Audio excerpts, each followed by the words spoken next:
Hey everybody, it's your boy Jorge Bravo here. I'm telling you guys that you want to check out the 3 Count podcast. It's pretty awesome.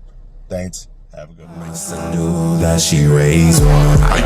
All of your hate won't change now. Welcome everybody to another great edition of the 3 Count Presents. Now entering the ring. I'm your host, Clifford Red Dog Miller, and we are going to go down our roster. You can't see him, but he can see you. He is the one they call the icon, the Don. Give it up for the host of the 3 Count podcast, Chaz Evans. What's going on, 3 Count Podcast listeners? It's your boy, it's your cousin, your nephew, the icon, the Don, Chaz Evans. Oh, man, I'm excited for this one. And as always, you guys see him always. I call him Q. Other people call him JJ. We all like to make fun of him and call him the Napster. Give it up for Joshua.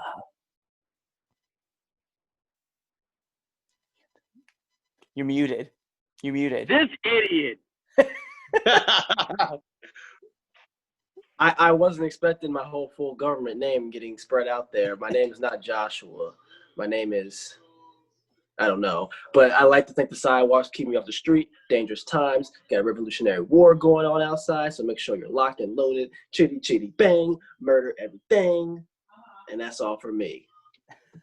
So, this is the 3 Count Presents Now Entering the Ring, which means that we have a special guest for you. Now, you've seen this man around. He's kind of demented. He lives in his own world, but he has come to join us in ours today. Give it up for Mal Havock. Put a little purification around here. Make it pure for the living God. How's everybody doing tonight? Hey, Joshua, just be glad that they didn't let everybody know that your rest of your government name is Jabrowski. They kept that quiet on you. So I didn't mean to just drop that on you there. I apologize. My bad. Anyway, back to you It's guys. all good. So it's pretty simple how this works, man. We got 3 or 4 questions that we all like to ask you. I'm going to let Chaz take the helm. So, Chaz, you're first up. Awesome. Well, Mal, thanks for being on the show. My first question for you is, I ask this to everyone that comes on the show, how did you get into wrestling? It's a good one. It's kind of tiered. I really only dug my feet down into doing it seriously and hitting, the indie wrestling scene here in the last 6 years. A lot of that stems from Jason Dubinsky. I don't know if you guys know Jason Dubinsky, Jay Bird. We all knew him as a little kid, but Jason Dubinsky was kind of the first of our little group of guys that went indie. And Jason brought a lot of knowledge. Him and Andy Harner, really tore it up together as a tag team. Andy, for anybody who kind of follows the internet backyard scene of things, he really he set the standard for what a lot of these guys do. I mean, in 2005, he's doing the stuff that you're seeing on AEW now. And Andy just really he gets a lot of praise from guys that are actually out there doing this stuff now, and and unfortunately Andy's done a lot of damage onto his body, so I'm really hoping that we get to see Andy here back in the indie scene at some point. But we did a lot of messing around back in 2005, and in that time Rob Noxious had invited my band to come rap on one of their shows, and I would be in the ring doing our rap thing. One of the heels would come down and start messing with us. Here comes the saviors for the day. And, we did 3 routines like that with Rob Noxious back in 05, 06. It was a lot of fun. But I never really delved into the wrestling thing the way that I should have. And I'll say that as kind of the precedent to it. There should have been more focus on the wrestling, but more was on the music. And I was very, at least for what I was doing, successful with the music. So, a lot of my focus was on, okay, while we're touring, but while I'm touring, I had these videos from what we did with Rob Noxious at CCW that I was able to send around to any of the local companies where we were traveling. So we'd go to Ohio, send it to the promotion that's running in town that weekend. And then, I'd pick up a match where, it was quick, oh, well, playing later tonight at, wherever we're playing. And we'd come out and do just a quick little, squash match. So my knowledge was this.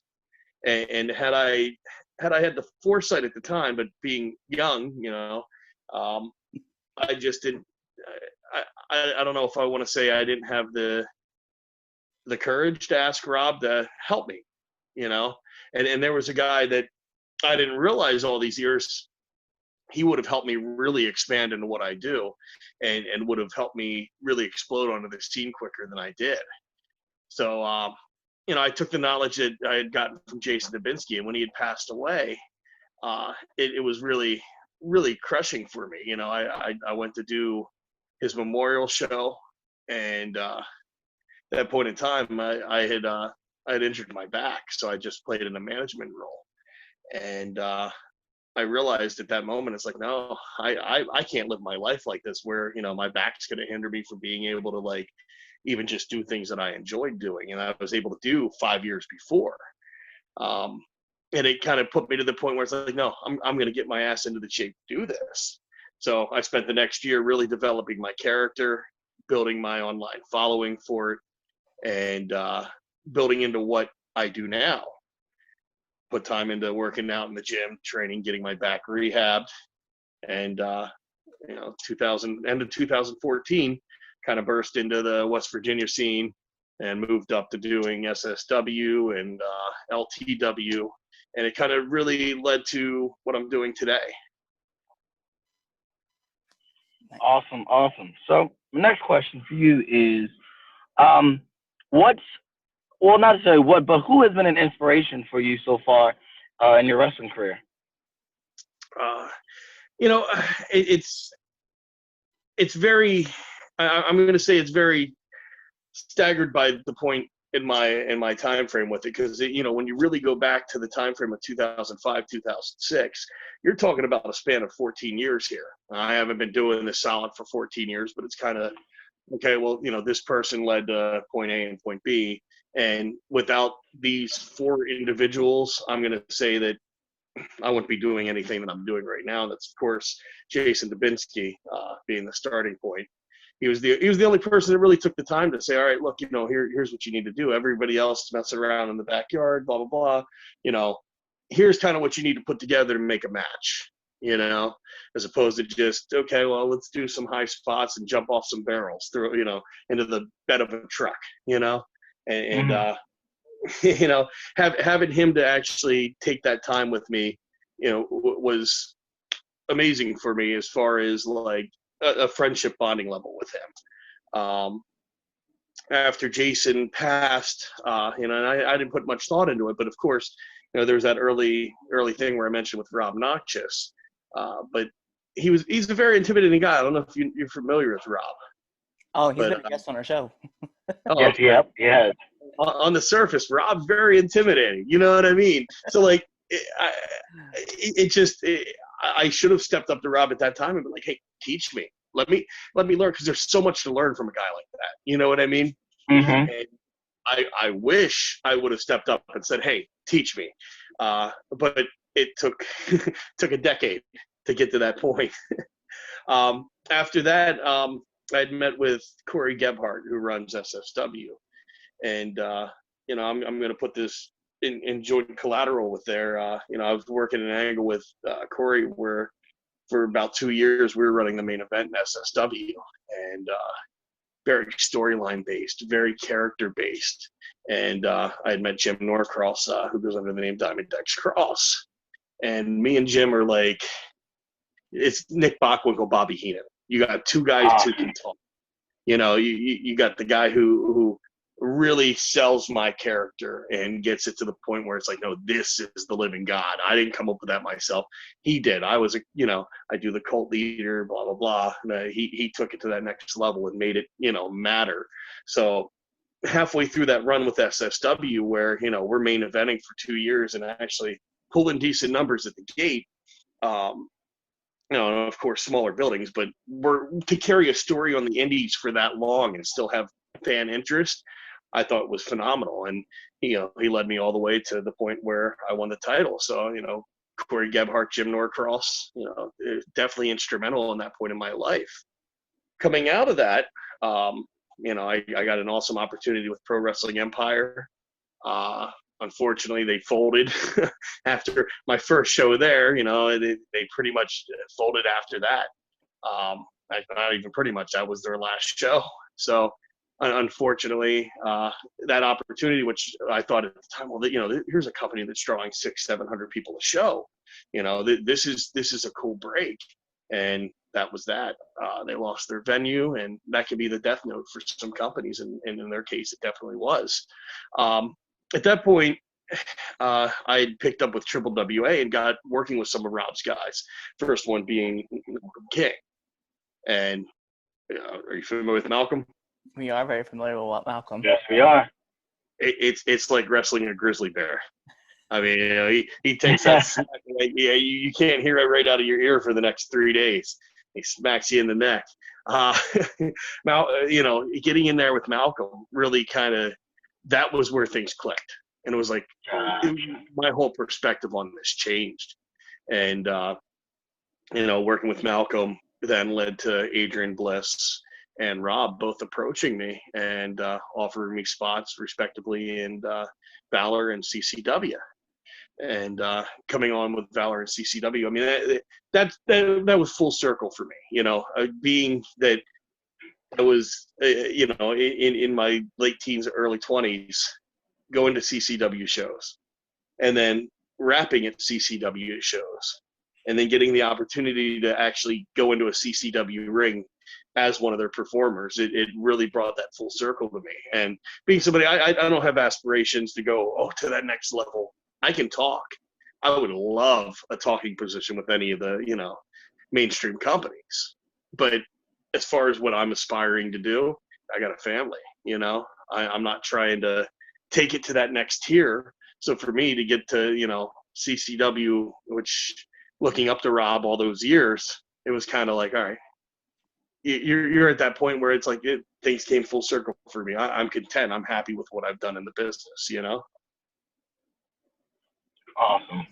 So my last question is a more lighthearted question.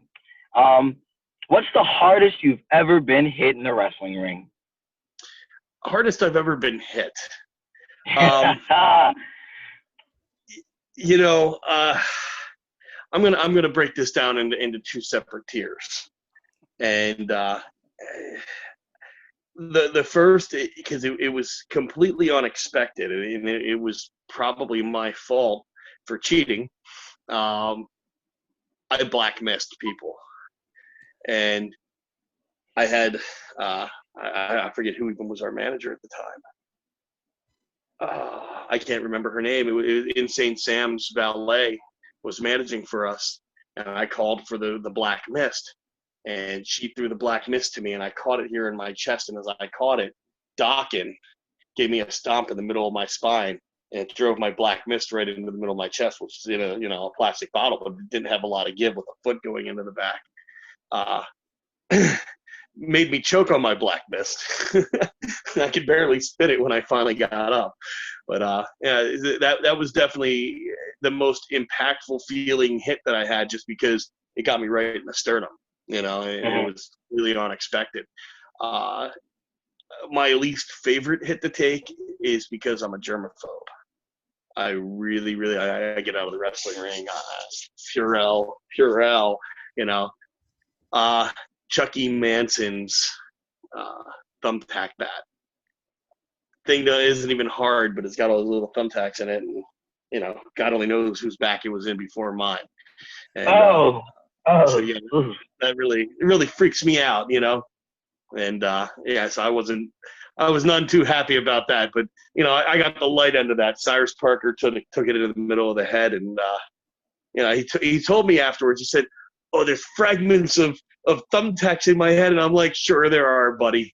And then he went to the doctor, and they actually did an X-ray, and there's fragments of Chucky Manson thumbtacks in his actual head. So to this day, he still has fragments of thumbtacks in his head. I didn't think for a second when he told me this, I'm like, sure they are.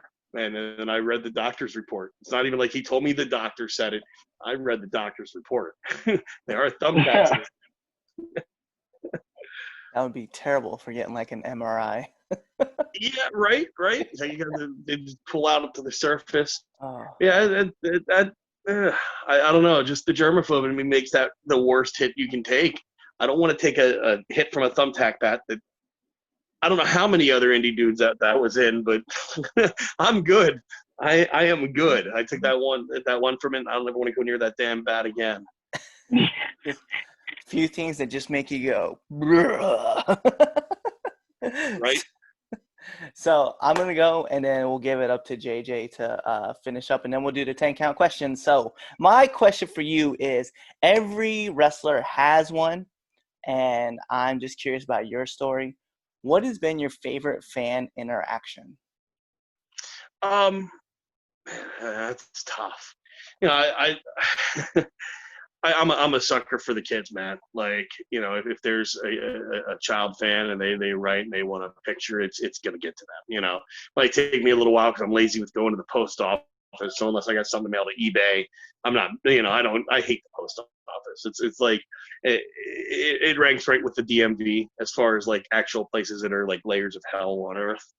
So I really try to avoid the post office, but you know, anything that involves anything that you can do reaching out to children. So when we do the Special Olympic shows, those are awesome. When we do the autism shows, those are awesome. And you can't really rank one above the other. But at any time where you can feel that, you know, you're making a difference or you know, really mattering. Every time I go to Triple WA, you know, there's special needs fans there, and like you're a rock star to them, man. You know, and it kind of doesn't matter how many autographs of yours they have. They're coming up with their poster every show, and you're signing them. You know, and there's one child I thought it was pretty cool because, you know, it was like, you know, feeling like a Make-A-Wish situation where this one fan, Jocelyn, she was in the John Hopkins Center. And I thought, oh, this is the coolest thing, blah, blah, blah.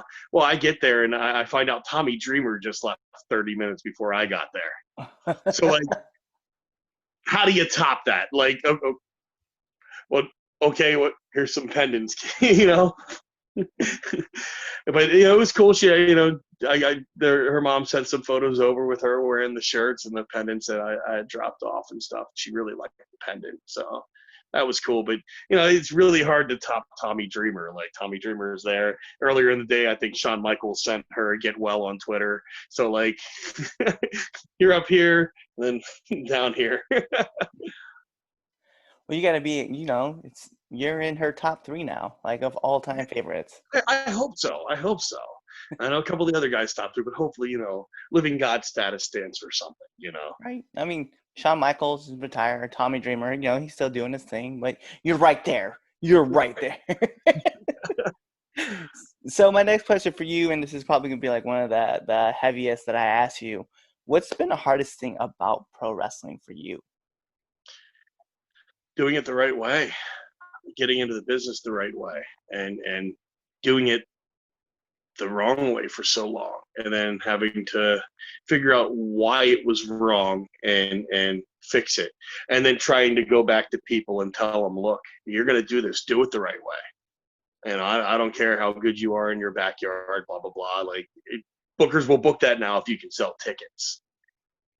But you don't get the psychology. You don't get the know-how on how to keep yourself safe, how to keep other people safe. And I think that's a mistake that a lot of indie guys make, you know, trying to jump into the indies right from the backyard.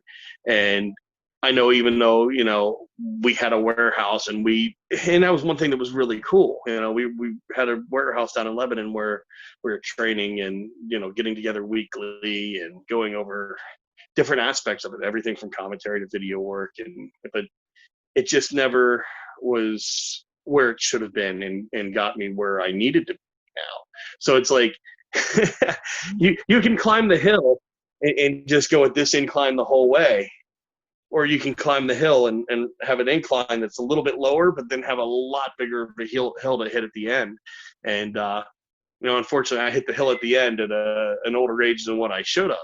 And I think about that, and it's like, if I would have taken the time to learn how to do it right the first time, I mean, I have an album out on Def Jam, which is really cool, but I like wrestling a lot more than I like music. The music business was taxing on me. Wrestling's a release. I love every time I get the ring and get to the fans, and it doesn't matter if it's training or if it's an event. Every week I go to training, all of a sudden I could be like this.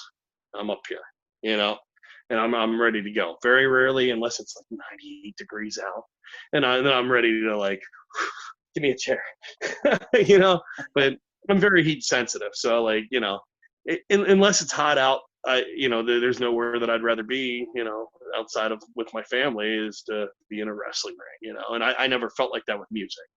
I put 15 years into music. I put out a an album on a major label, which was amazing.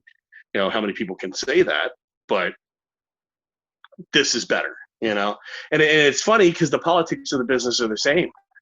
And I tell people all the time, and it's funny. They're like, "Oh, how'd you get into the wrestling?" I'm like, "I was in the music business." Like, well, how does that relate? It's the exact same damn business. Music business is the stripper business, is the wrestling business, and they're all the same damn business. It's just a different trade in between it, but it's all the same variables and same ways that it operates, and a lot of that has to do with mutual respect and really trusting the people you work with. And that's the same for all three of those businesses.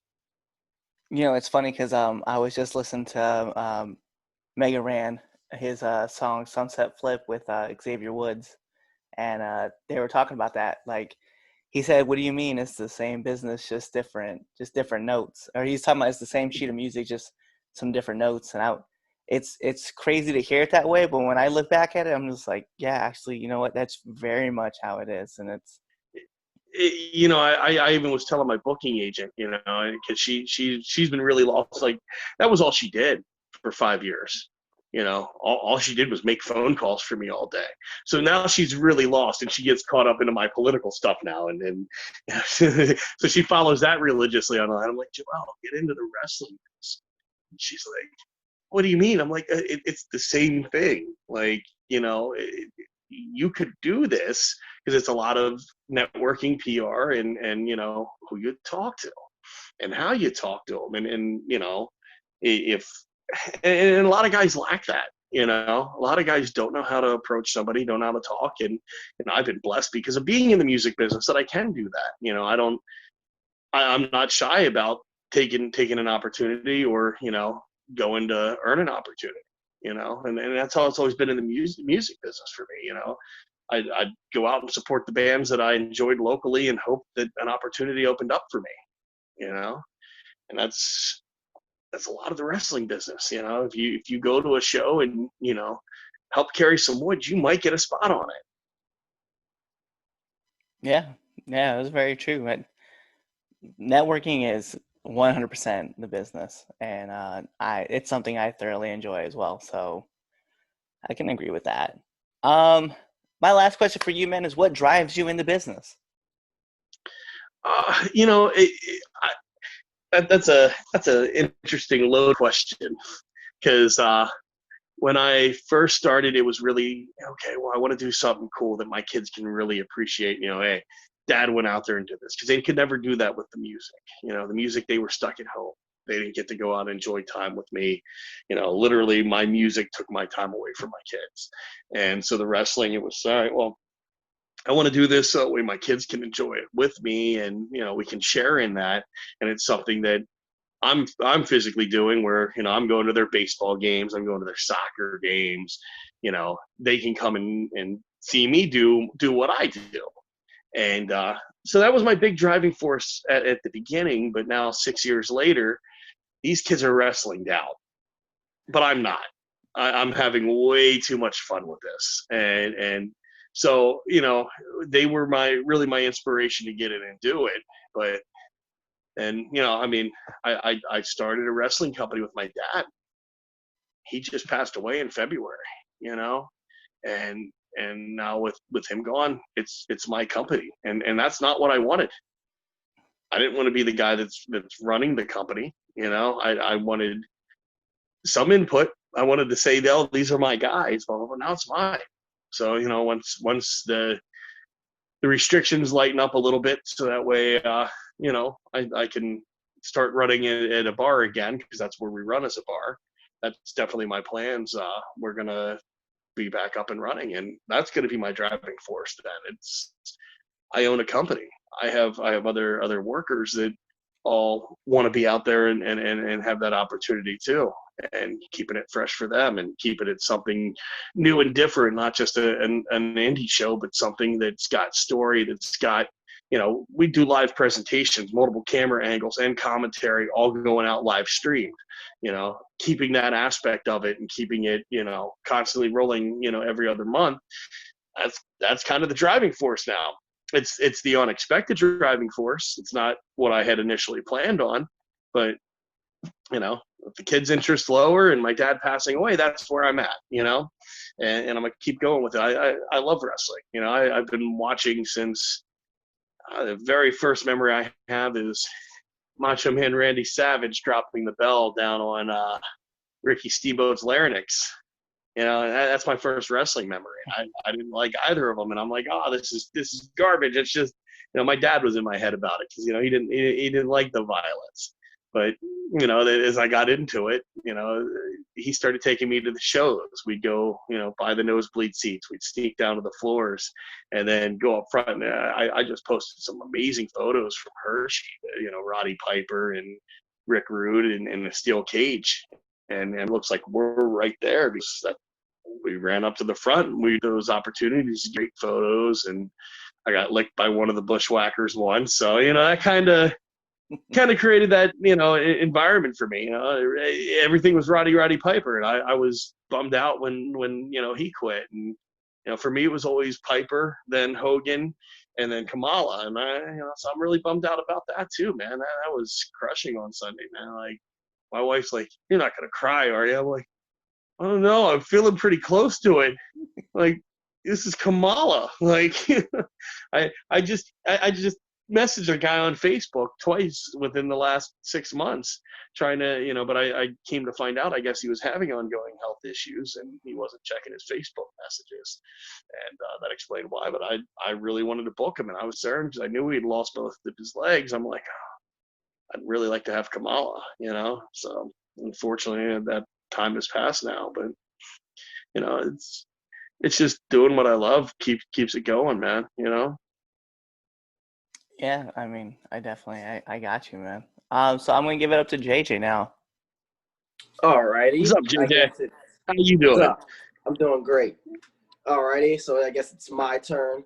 My first question I want to ask you is, in your opinion, what do you think is the most important aspect of the business, of the wrestling business?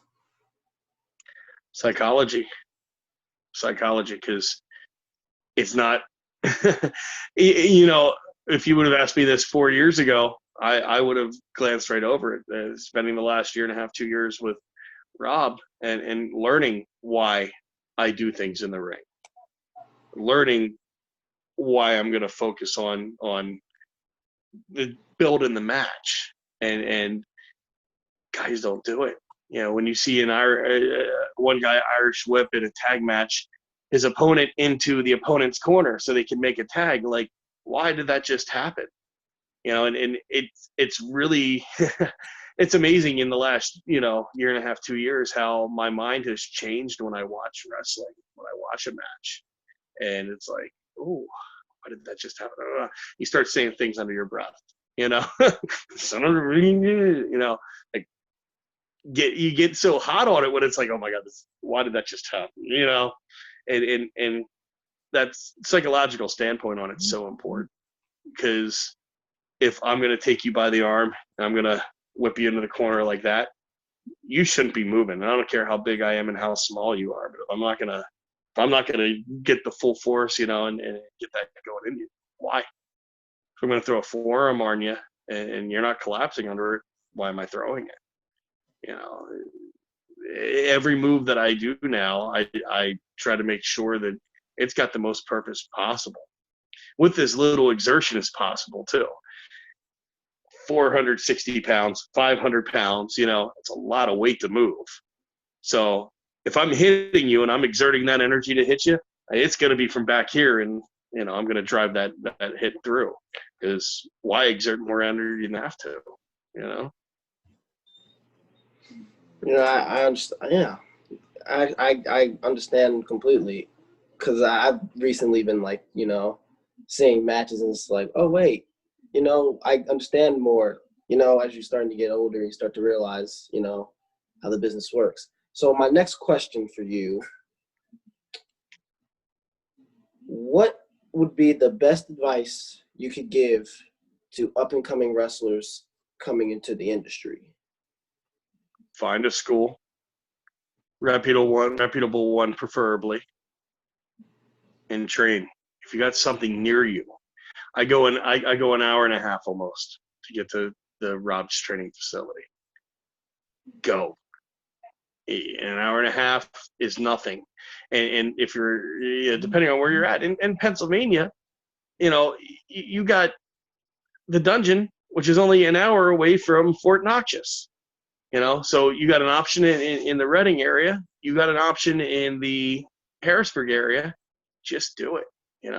Find a center, train, and if you can, get to multiple centers. Go to the seminars. When you got an opportunity to learn from Mikey Whipwreck for $10 or $15, like you did at the RWF show when I booked Mikey Whipwreck in, and I wasn't trying to break any wrestlers' banks on it, and not one wrestler that wasn't on the show attended the seminar. And it's just asinine to me. If you want to get an opportunity, take every opportunity that is there, and to learn from somebody like Whipwreck for $15, you're out of your mind not to go.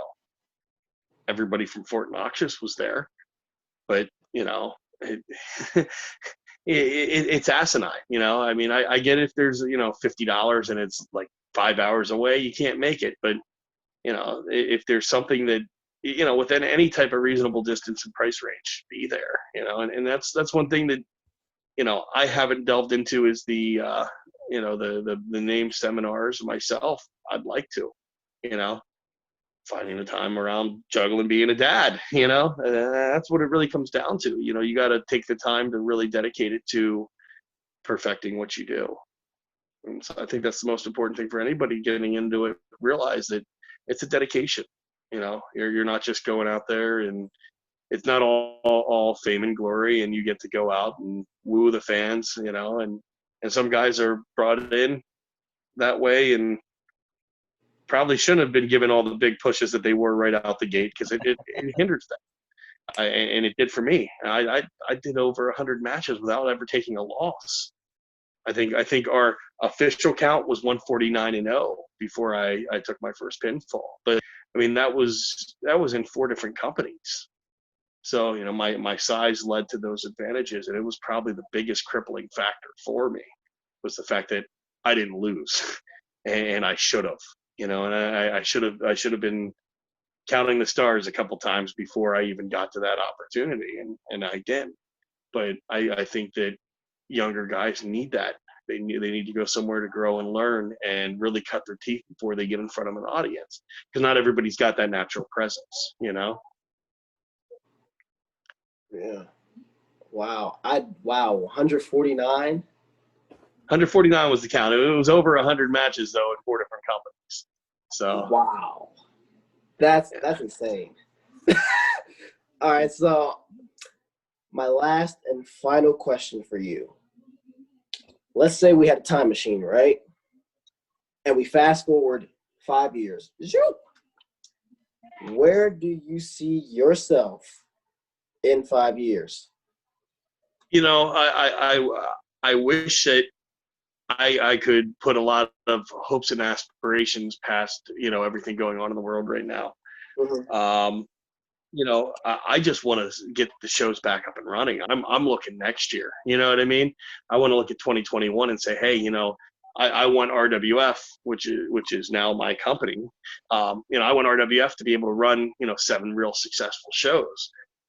And I'd love for RWF to get to the point where we're running, monthly shows, doing tapings, and putting ourselves at least on a level where we can pick up some streaming service. And that was really where we set out. We were looking to do stuff for with Facebook TV, and then after 3 shows and Facebook TV not really taking off the way that I thought it was going to, not our Facebook TV necessarily, but just the whole concept in general. Facebook TV never really took the launch like I thought. When I seen that they were running Major League Baseball, I thought, man, this needs a wrestling program. This right here needs a wrestling program, and that's what we set out to do. It was really, we were trying to catch an actual sponsored Facebook TV, but I think that Anderson Cooper and all the journalists who were getting 1,000 views for their live stream shows, it kind of killed the whole business of that. And those guys got paid a lot of money to really not draw anybody to watch their shows. So I think that we haven't. Have you guys heard anything about Facebook TV lately? I remember. No. I was thinking about WWE when they were running their shows on there, and they were getting like 800 maybe, and at most, like in the second season of their mixed match challenge, I think they were like 200-300. Like, yeah, and numbers like that really, it didn't help the cause. You know what I mean? So it was great because our streams would hit 3, 4, 5,000. Our live streams were only hitting like 80, 90 people. And unless you wanted to put advertising money behind it, you weren't going to hit more than that. But our commercials always hit 10,000 plus. So, I mean, that was cool. And, we only put about $60 into the commercials as far as, the paid spots or money. And I think the most we put into it was 100, and that was for the Scott Steiner show that didn't happen. So, there's definitely a market there, but nobody knows how to tap it yet. Facebook's kind of, and honestly, I think Facebook's kind of on the decline as a social media. It's there. And one of the cool things that Facebook has that the other mediums don't have is the fact that when a video pops up, it automatically starts playing. Where with YouTube, you have to specifically know the link, go find it. And I just think YouTube's not the right medium for something like this. Facebook is, but Facebook just, the people haven't adapted to it yet. And I don't know if they will. My son said to me, he's like, Facebook, Dad, stop sending me messages on Facebook. Nobody uses Facebook. I'm like, what do you use? He's like, Instagram. I'm like, Instagram's owned by Facebook, dude. Like, it's the same thing. Yeah, I just don't get down with Instagram. All it is photos. I want stories. I want, I'm a politics guy, man. So, I mean, Facebook's kind of the right playground for me, I guess, But that's really Twitter and Facebook. That's all they become anymore is, political posts. they do. They really do. And it's funny, even for us, man, like, to help, like, promote the show, I guess we're talking about it. We use Facebook, Instagram, Twitter, TikTok. If that's when this episode debuts, someone's going to be like, what was TikTok? Because they're not going to know. Because, that might become a reality sooner than later if they do end up pulling the plug on TikTok. Yeah, that's what I'm saying. Because, like, so we have, like, a lot of episodes that we've done. And so to think about, like, there's a 45-day executive order that got signed, and we're like, oh, okay, cool. So this isn't going to be a thing. So we have to try to move this to Reels, and we still have a YouTube channel we got to do. And so, yeah, it's definitely, trying to be adaptive to the whole market. Just social media market it's insane. And trying to stay on the cusp is even worse. So it is what it is. And that's really, really the thing. You gotta get into it when it's hitting hot. MySpace, it was at the point that Tequila hit 1 million followers. MySpace was on the downcline, downward spiral. She got a TV show out of it, and blah blah blah. Great for her, but the brand itself was done. And Facebook started creeping in, and I'm like, it just really didn't interest me. I started mine in like 2008. I think it was 2000, which was way before everybody else had them. So it just didn't have anything to interest me. And then next thing I knew, it's like, oh, okay, well, okay, there's people on this thing now. There's something here. It's got changing content, but I don't know. You really gotta kind of keep your ear to it and be like, oh, what's? And for me, it's not social media. I'd rather keep my ear to the financial currencies and what's going to go up in value and down, and get into that before it's fluxed. So I mean that's just me. I'm more business minded like that, where okay, there's something to it. The social media, it's a thing, it exists, but knowing that Ripple currency is going to be accepted as a global currency is way more important to me. I want to invest in Ripple now. Let's get some money put into Ripple. That's some advice for all of you guys. Understood.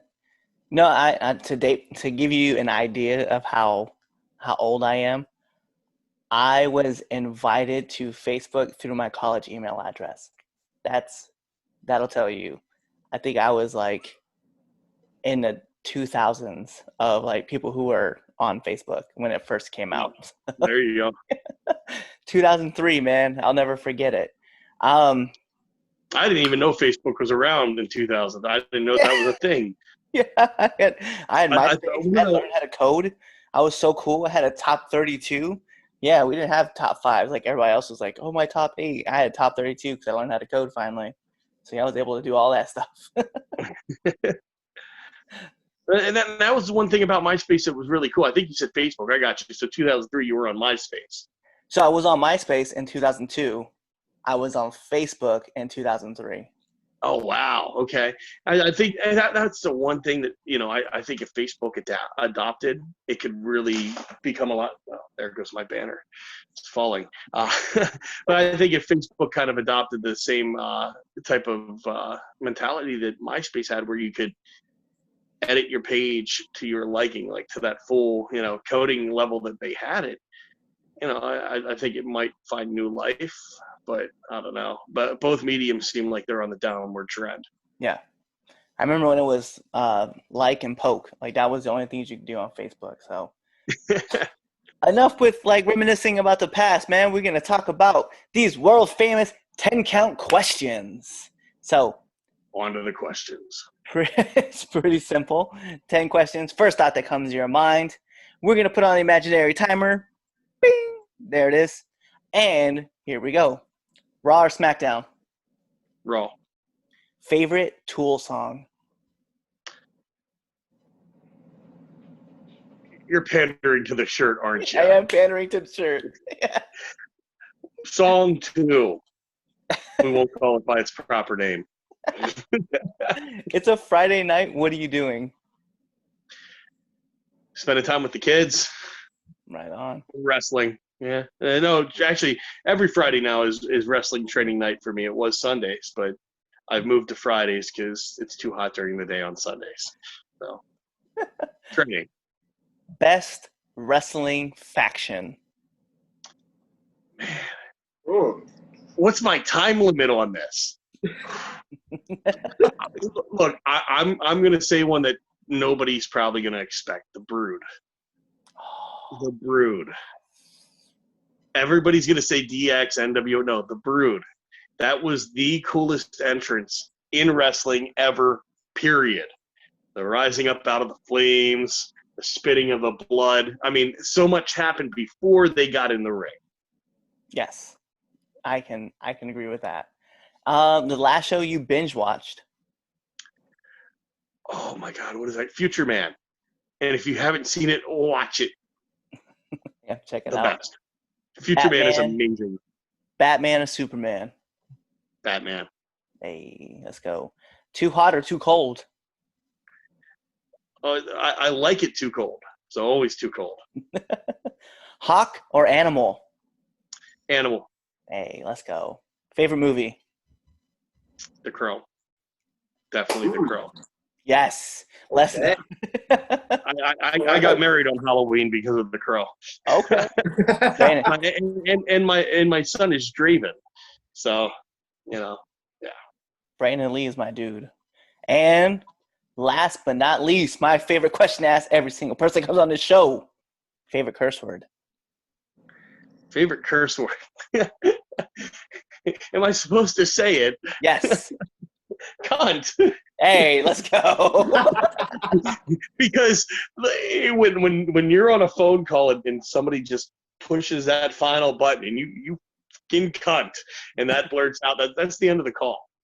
That is like, there's nothing that they're gonna say after you call them a cunt that is gonna redeem that call. It is over. They're gonna tell you, sir, I will not tolerate that type of language. I'm disconnecting this call now. Or they'll tell you you'll receive mail from your bank telling you that you're no longer allowed to bank there, and that, you know, if you come onto the premises of the bank, they will press charges. It's happened. That's awesome. But that word is the end all of end alls. And once you say that word, it's over. There's nothing that they're gonna say, and there's nothing you can say to apologize. No. That is the end of it. That is a game ender. You are correct, sir. I can drop as many F-bombs as I want, and people are gonna be, sir, we will not talk like that. You don't have to use that kind of language. But once you drop the C-bomb, no. That's it. You're out. Get out. You're done.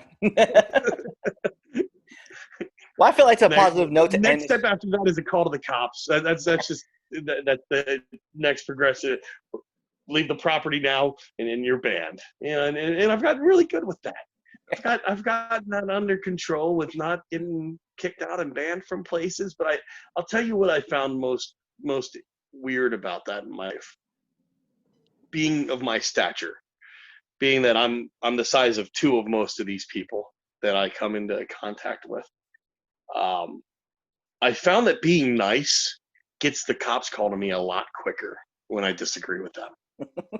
So I'm talking to you in a tone like this, and I'm explaining to you my point of view. And the second I stand up, if I'm in a seated position, or the second, like, if I'm leaning and I rise up, it's like the challenge has been made. And I'm not even challenging. I'm just trying to talk.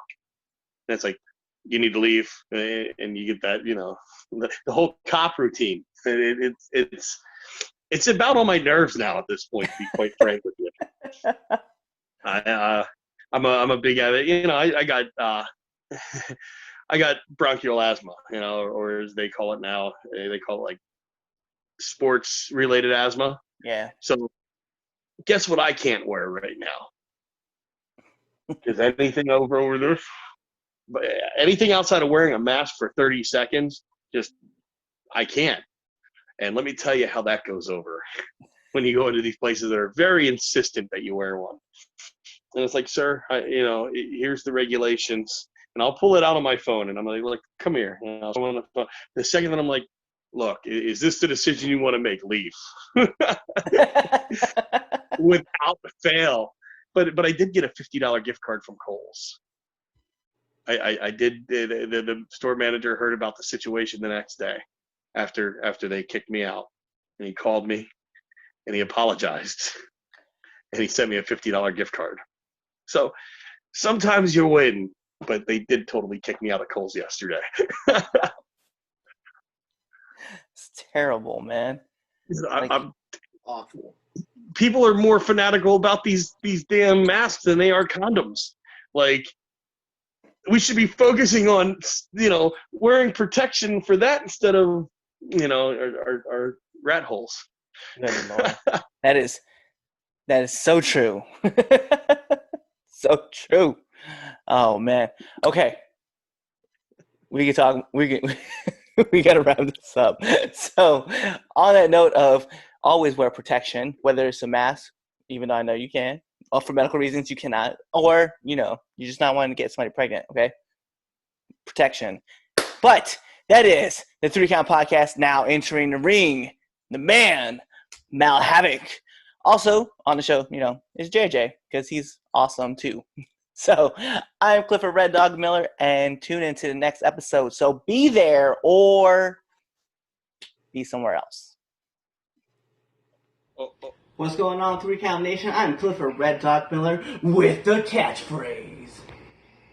But what I really want you to do right now, go to twitter.com, right? Go over there, find us at the 3count_pod, give us a follow, give us a like, give us a comment. We want to talk to you guys. Go to IG at the 3 Count Pod. Give us a like, give us a follow, leave us a comment. We want to interact with you. Go to youtube.com, give us a subscribe, turn the bell on, turn the notifications, leave a comment. We want to talk to you. Go to anchor.fm/the 3 Count Podcast, and in there, you can leave us a message, and we will talk to you. Basically, what I'm trying to tell you is that we want to talk to you. We want to have fun with you guys, and we love listening to what you guys have to say. Also, one thing I need you to do for me, the 3 Count Podcast also has merchandise. Oh! At ProWrestlingTees.com/the 3 Count Pod. Please go buy our t-shirts. We love you guys, and we hope you love us too. So, show us some support, please.